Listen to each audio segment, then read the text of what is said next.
I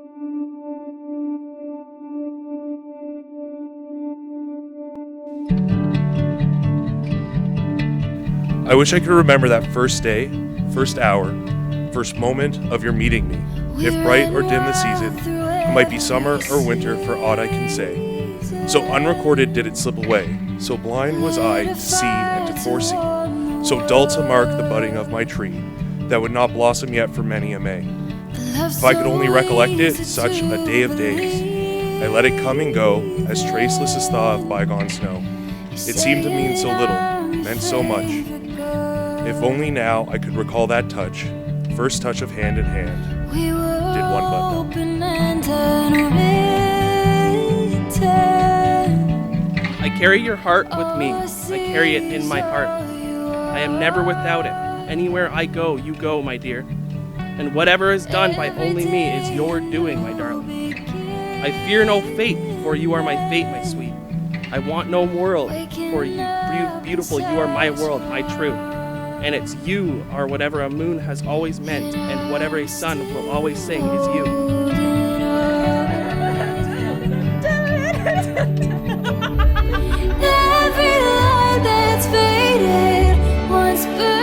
We have literally spent every day, all day, with each other since March, and we're still getting married. That Brent makes me a better person. He challenges my misconceptions and biases, and he encourages me to be fair and to be kind. Amanda is my match and my better. I learn from and with her. She is, quote, my second self and my best earthly companion, a Bronte quote. End quote. What is it that you love and admire about each other is question number 2. Amanda said, because Karen promised she would read everything I wrote in my answers, let me just say, hot damn, ain't we all just loving and admiring Brent in his suit right now.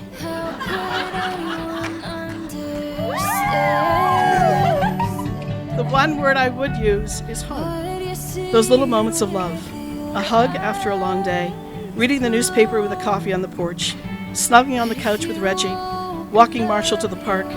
These are some of my favorite images, and all of them make me feel as if I'm at home. Brent said, conscientious. To take care of so many things and so many people is who Amanda is. Number 4, how has the other helped you to grow? Amanda said, I now spout off quotations from Simpsons episodes without ever having watched them. It makes me feel like the cool teacher. Just kidding, I've always been the cool teacher. Back to growth. When we were first dating about 5 years ago, I made myself a rubric for self-care. I didn't do a very good job because it was just filled with tasks that I felt I should be doing, amounting to more self-shame versus self-care. Brent found it, made me a second checklist rubric with a hashtag Sobel Educated Spin. While we've both improved on Kika category verb choice since then, every line highlighted love and resilience through vulnerability.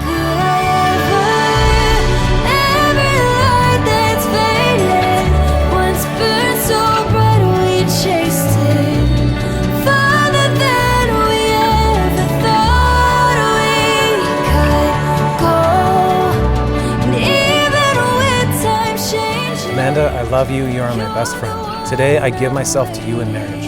I promise to encourage you, inspire you, and laugh with you. I promise to comfort you in times of sorrow and struggle. I promise to love you in good times and in bad, when life seems easy and when it seems hard. I promise to cherish you and always hold you in the highest regard.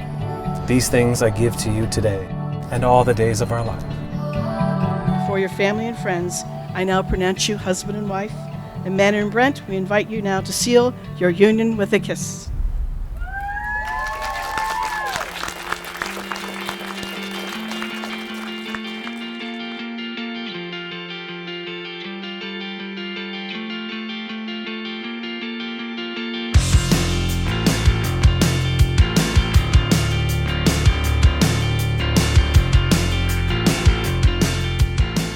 Last year, we thought about this wedding and its coincidence of falling on the Day of Independence. The original date was July 4th. But instead, there has been absolutely no independence. It has been all about restrictions, constraints, and controls.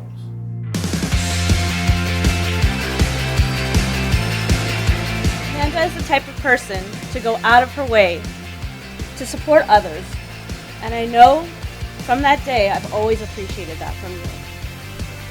Plus, who can honestly say that their one achievement, or rather that they survived playing on a windy day in New York City's Central Park with their best friends?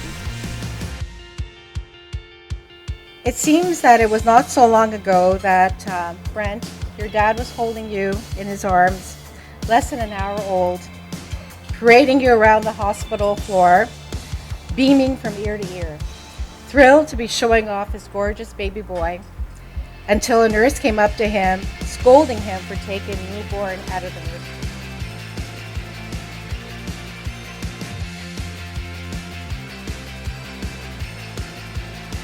I remember Amanda as a child and how she was always keeping busy. I know that whenever I was doing construction projects or stuff around the house and I needed to grab my pencil to make a mark or something or make a note, it was always gone. But I knew where it was. I just had to find Amanda. She was always taking it and making drawings on the wood and paper, on wherever it was. She was always stealing my pencils and just making all kinds of things with it.